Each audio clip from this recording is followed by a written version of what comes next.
उस रात मैंने सोचा कि शायद वो नहीं आएगी, शायद किसी काम में होगी, और थोड़ा सा निराश होकर मैं अपने हॉस्टल की तरफ वापस जाने लगा। तभी पीछे से उसने आवाज दी, विक्की। मैं मुड़ा तो देखा खुशबू भागते हुए आ रही थी।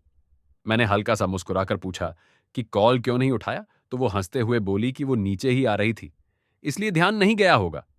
मैंने कहा कोई बात नहीं, और सच कहूं तो उसे देखकर मेरी सारी निराशा एक पल में खत्म हो गई।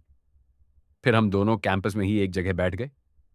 शाम का वक्त था, हल्की ठंडी हवा चल रही थी और आसपास का माहौल बहुत शांत और सुहाना लग रहा था। हम कैंपस, कॉलेज और यहाँ के माहौल के बारे में बातें करने लगे।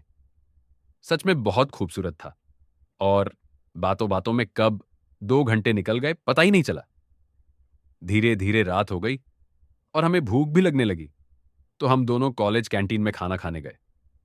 वहां एक कोने में बैठकर आराम से खाना खाया। बीच बीच में बातें और हल्की हंसी चलती रही।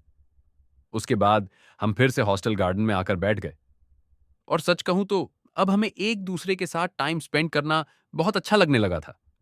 एक अलग ही अपनापन महसूस हो रहा था, जैसे इस नए शहर में अब हम अकेले नहीं थे। थोड़ी देर बाद मैंने घड़ी देखी और कहा कि अब चलना चाहिए, सुबह क्लास के लिए मिलते हैं। वो मुस्कुराकर बोली ठीक है, और फिर हम दोनों अपने अपने हॉस्टल की तरफ निकल गए।